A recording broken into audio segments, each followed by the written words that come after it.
नमस्कार दोस्तों, आप देख रहे हैं आपका अपना YouTube चैनल व्रत त्योहार टोटके। मैं हूं आपके साथ रिमझिम शर्मा। दोस्तों, आज इस वीडियो में मैं आपको बता रही हूं संतान सप्तमी व्रत के बारे में। संतान सप्तमी का व्रत भाद्रपद महीने की शुक्ल पक्ष की सप्तमी तिथि को मनाई जाती है। इस बार संतान सप्तमी 25 अगस्त दिन मंगलवार को किया जा रहा है। ये व्रत दोस्तों संतान की प्राप्ति के लिए, उनकी कुशलता और उन्नति के लिए किया जाता है। आज इस वीडियो में मैं आपको बताऊंगी व्रत की विधि क्या होगी, किस तरीके से आपको अपने दिन की शुरुआत करनी है, क्या संतान सप्तमी व्रत में आपको प्रसाद के तौर पर चढ़ाना होगा। पूरी जो विधि है व्रत की वो मैं आपको इस वीडियो में बताने जा रही हूँ। वीडियो पसंद आए तो जरूर लाइक करें।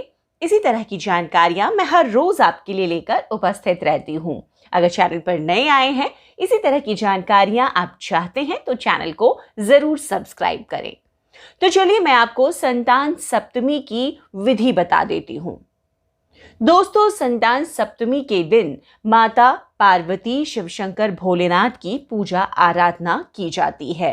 तो सबसे पहले सुबह की अगर मैं बात करूं, संतान सप्तमी के दिन सुबह जल्दी उठकर स्नान करना चाहिए। उसके बाद स्वच्छ कपड़े पहनकर व्रत का संकल्प धारण करना चाहिए। व्रत का संकल्प आपको भगवान शिव और मां गौरी के समक्ष प्रणाम कर धारण करें। इसके बाद व्रत की आप शुरुआत करेंगे। व्रत में आपको बिल्कुल ही शुद्धता से रहना है। व्रत के तमाम नियमों में दोस्तों मैंने पहले भी बताया है कि व्रत जब भी हम करते हैं उसके एक दिन पहले से शुद्धता का पालन करते हैं। मतलब कि हमें शुद्ध भोजन करना चाहिए, ब्रह्मचर्य का पालन करना चाहिए, मन चित्त वचन से हमें शुद्ध रहना चाहिए। तो अब व्रत वाले दिन आपको निराहार रहना है, मतलब सुबह से कुछ भी आपको नहीं खाना है। शुद्धता के साथ सबसे पहले आपको व्रत धारण करने के बाद प्रसाद तैयार कर लेना चाहिए। प्रसाद का विशेष महत्व हो जाता है। संतान सप्तमी व्रत में प्रसाद इसके लिए खास तैयार की जाती है खीर की, और पूड़ी या फिर पुए बनाए जाते हैं। आप पुए मीठे बना लें। अगर मीठे पुए नहीं बना पा रहे तो आप मीठी पूड़ी भी तैयार कर सकते हैं। खीर और पूरी की तैयारी करनी होती है या फिर मीठे पुए आप तैयार करके रख लें। संख्या यहाँ पर दोस्तों बताई गई है संतान सप्तमी। ये सप्तमी तिथि को हम पूजा कर रहे हैं माता गौरी की, तो 7 संख्या हम लेते हैं मीठी पूरी या पुए की, और यही माता को और भगवान भोलेनाथ को भोग लगाया जाता है। पूजा का समय इसमें बताया गया है कि दोपहर के पहले तक हमें पूजा कर लेनी चाहिए। पूजा के लिए अब तैयारी आप किस तरीके से करेंगे? पूजा के लिए आपको सबसे पहले एक चौक सजा लेना है पूजा स्थल पर। अगर आप करते हैं करें, अगर अन्य जगह पर आप कर रहे हैं, जिस कमरे में आप अगर हैं आप वहीं पर कर रहे हैं, तो उस कमरे की अच्छे से सफाई कर लें और जहां आप पूजा करना चाहते हैं वहां पर एक चौक बना लें। पहले उसी पर पूजा की चौकी या पाटा जो आपको रखनी है वो रखें और उस पे एक लाल कपड़ा बिछाकर शिव शंकर, भोलेनाथ और माता पार्वती की मूर्ति, प्रतिमा, जो भी आपके घर में फोटो हो उसे स्थापित करें। इसके बाद पूजा में विशेष महत्व होता है कलश का। तो आप संतान सप्तमी की पूजा में भी वरुण कलश की स्थापना जरूर करें और साथ ही नारियल, श्रीफल उस कलश पर रखें।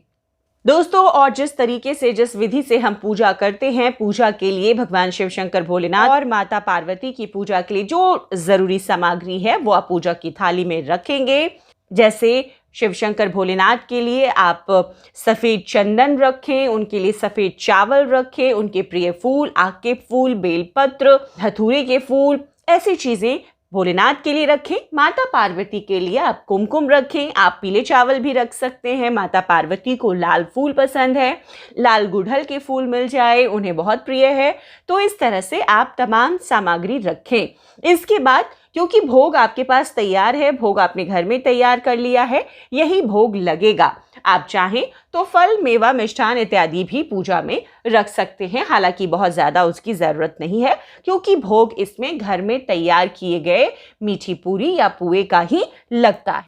तो पूजा में आगे बढ़ते हुए धूप दीप आपको जलाने हैं और उसके बाद में आपने जो भोग तैयार किया है, जो प्रसाद तैयार किया है, उन मीठी पूरियों को आपको एक केले के पत्ते में बांध दें या फिर रखकर उसमें ही जो आपकी संतान की इच्छा है उसको आप भगवान के सामने रखेंगे। संतान की रक्षा के लिए, उनकी उन्नति के लिए, संतान प्राप्ति के लिए, जिस भी ध्येय से आपने व्रत का संकल्प लिया है उस ध्येय को भगवान के सामने रखेंगे और फिर उन्हें भोग अर्पित करेंगे।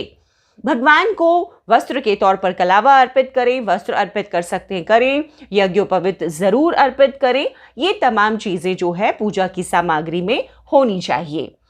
संतान सप्तमी के व्रत में एक खास विधान है जो कि आपको पता होना चाहिए। संतान सप्तमी के व्रत में आपको एक कड़ा पहनना होता है, एक चूड़ी पहननी होती है। वो चांदी की हो सकती है, सोने की हो सकती है या फिर सूती का डोरा भी हो सकता है।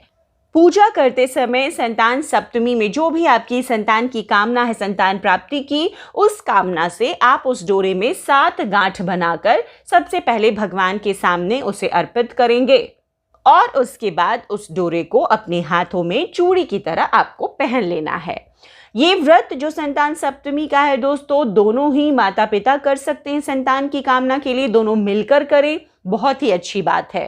पूजन में अब धूप दीप की बारी आती है। आपको संतान सप्तमी की कथा पढ़नी है, कथा पढ़नी चाहिए, सुननी चाहिए और उसके बाद कथा की जो किताब आपके पास है उसका भी पूजन कर आप कथा पढ़िए और उसके बाद आरती कीजिए। व्रत को अब कैसे खोलेंगे ये भी एक बात है। व्रत को खोलने के लिए अब मैं आपको बता दूं, व्रत को खोलने के लिए जो आपने पूजा में घर में तैयार किया है प्रसाद, मीठी पूरियों या पुए का, उससे ही आप अपना व्रत खोलेंगे। दोनों पति पत्नी अगर मिलकर कर रहे हैं तो दोनों पति पत्नी बांटकर ये प्रसाद के तौर पर ग्रहण करके व्रत आप खोल सकते हैं। दोस्तों, पूजा के बाद कथा सुनने का महत्व सभी व्रतों में मिलता है। संतान सप्तमी व्रत की कथा पति और पत्नी मिलकर साथ सुने तो बहुत ही सुंदर प्रभाव इसका होता है। इस व्रत का उल्लेख श्री कृष्ण ने युधिष्ठिर के सामने किया था। उन्होंने बताया ये व्रत करने का महत्व लोमेश ऋषि ने उनके माता पिता देवकी और वसुदेव को बताया था। माता देवकी के पुत्रों को कंस ने मार दिया था, जिस कारण माता पिता के जीवन पर संतान शोक का भार था, जिससे उभरने के लिए उन्हें संतान सप्तमी व्रत करने को कहा गया था। लोमेश ऋषि ने इस व्रत के संदर्भ में जो कथा सुनाई है वो इस प्रकार है। अयोध्या का राजा नहुष था, उसकी पत्नी का नाम चंद्रमुखी था।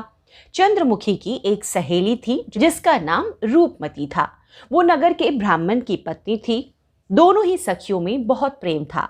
एक बार वो दोनों सरयू नदी के तट पर स्नान करने लगीं। वहां बहुत सी अन्य स्त्रियां संतान सप्तमी का व्रत कर रही थीं।